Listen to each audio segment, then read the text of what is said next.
Bonjour à tous, j'espère que vous allez excellemment bien. Aujourd'hui on va parler cyclisme, on va faire l'analyse, la découverte de cette étape numéro 6 de ce Tour d'Italie 2020, étape très intéressante, étape qui ne va pas être si facile que ça, étape pour sprinter normalement, mais le final est quand même assez difficile, dans les 3-4 derniers kilomètres c'est en montée, et puis il y aura également un parcours plutôt vallonné, surtout en début de journée, au départ de Castro-Villari. Donc si l'échappée mettait du temps à se former, ça pourrait donner des idées à certains coureurs pour attaquer. Donc c'est une étape qui convient des profils comme Sagan et Matthews, mais on verra les favoris en fin de journée, mais ce n'est pas une étape si facile que ça.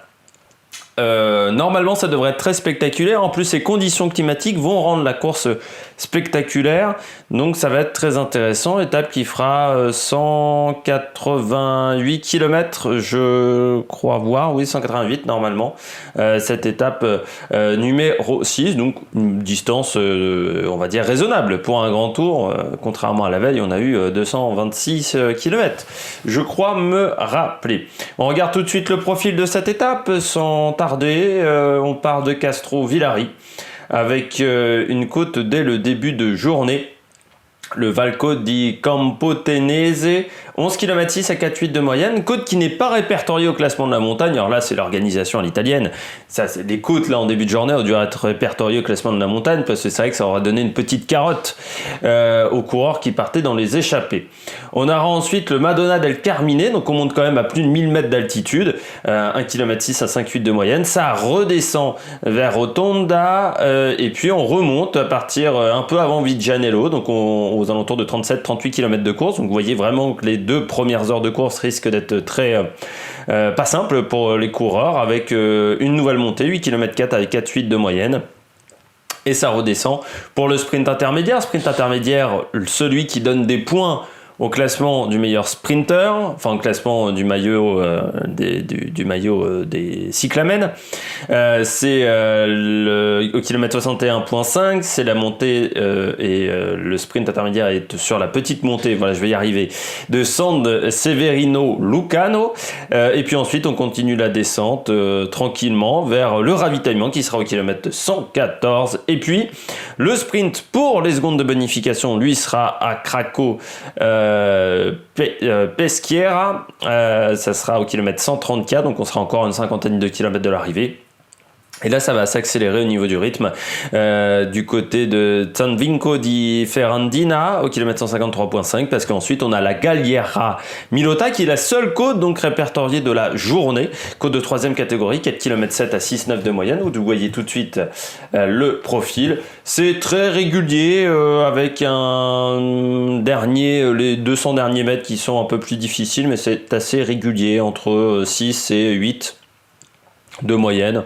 Au niveau des kilométrages, c'est quand même pas si facile, c'est surtout que cette côte est plutôt bien placée pour faire mal au sprinter si la Bora veut mettre en route, veut faire mal, parce que le sommet est à 25-30 km de l'arrivée, donc c'est plutôt très intéressant. Je trouve qu'elle est placée vraiment de manière idéale au niveau du sommet, une descente, et puis ensuite c'est la montée vers Matera. Alors, je vais vous montrer, parce que là on voit pas très bien sur le profil de Pro Cycling Stats, mais on va grimper quand même pas mal sur les 3-4 derniers kilomètres. Je vous montre tout de suite les images de l'organisateur, là ça vient directement du site du Giro. On a l'impression comme ça que c'est pas très difficile, il va y avoir quand même une rampe entre 2 et 3-4 km de l'arrivée à 10% sur quelques mètres, mais il faut faire attention. Voilà, on a un kilomètre qui aura une moyenne à 6,3, donc enfin pas un kilomètre 750 mètres à 6,3 de moyenne, donc ça reste quand même un petit peu difficile. Et puis même avant il y aura eu quelques petites montées, parce que Pro Cycling Stats nous indique quand même que déjà à 10 bornes de l'arrivée il y a une petite difficulté. Donc jusqu'à l'arrivée à Matera, on va monter de 200 mètres sur les 15 derniers kilomètres, donc ça va quand même donner des idées peut-être à certains sprinters.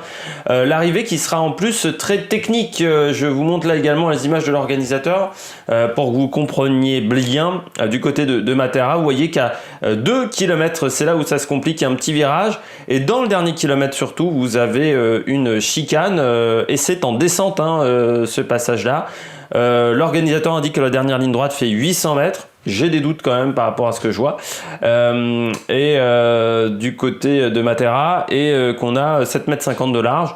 Moi, j'ai l'impression quand même que le virage est un peu plus proche de l'arrivée que ça. C'est l'organisateur qui nous indique ça, donc je donne les infos de l'organisateur, mais j'ai quand même des petits doutes. Mais vous voyez, les 3 derniers kilomètres sont assez techniques, donc il faudra faire attention si en sprint massif et aux punchers qui peuvent peut-être s'en sortir à ce moment-là. On passe tout de suite du côté de la météo qui va être aussi très intéressante parce que soleil entre 17 et 20 degrés. Alors vous allez me dire, fantastique, enfin du soleil parce qu'il n'y en a pas eu tant que ça sur le Giro. Oui, mais avec pas mal de vent, et surtout le vent va se renforcer au fur et à mesure de l'après-midi et au fur et à mesure de l'étape. Plus on va monter au nord, plus le vent sera fort. C'est un vent qui va être environ à 50 km/h, vent par rafale, donc c'est toujours très intéressant pour des coups de bordure. Et surtout, vent qui sera de face et parfois 3/4 face. Donc ça peut donner... normalement, il est plutôt 3/4 face, mais bon, vous savez, avec le vent, des fois, on peut avoir des petites surprises. Donc s'il est de face, pas de coup de bordure. S'il est de 3/4 face, idéal pour tenter un coup de bordure pour des coureurs qui voudraient reprendre du temps ou qui voudraient gagner du temps sur leurs adversaires. Ça peut être une pas mauvaise idée.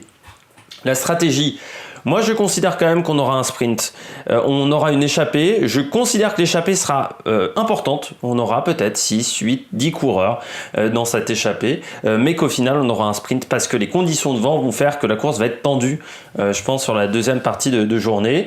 Et pour moi, du côté des favoris, je mets Michael Matthews, bien entendu, en cas d'arrivée comme ça en montée, c'est l'un des meilleurs, voire même le meilleur aujourd'hui. Je mets Davide Balireni parce que j'ai trouvé très en forme sur l'étape où il fait 3e, quasiment à égalité avec Arnaud Démare. Donc je l'ai trouvé plutôt très très bien. Et puis Peter Sagan aussi, parce qu'il a, me semble-t-il, des très bonnes jambes, et que quand Sagan a des très bonnes jambes et qu'il a impliqué, il est capable de faire de très très belles choses. J'espère que vous avez aimé cette vidéo. Si vous avez aimé cette vidéo, n'hésitez pas à mettre un pouce bleu, n'hésitez pas à vous abonner à la chaîne, à mettre la petite cloche également pour être au courant lorsque les vidéos sortent sur la chaîne, lorsqu'elles sortent directement. Vous êtes tout de suite au courant. Et puis, surtout, n'hésitez pas à réagir dans les commentaires. Dites si vous êtes d'accord, pas d'accord avec moi au niveau des favoris. Si vous avez d'autres coureurs que vous pensez qu'ils peuvent s'imposer sur cette étape, ça m'intéresse également. Et puis nous, on se retrouve pour de nouvelles aventures sur l'Amérique Production. Ciao, ciao!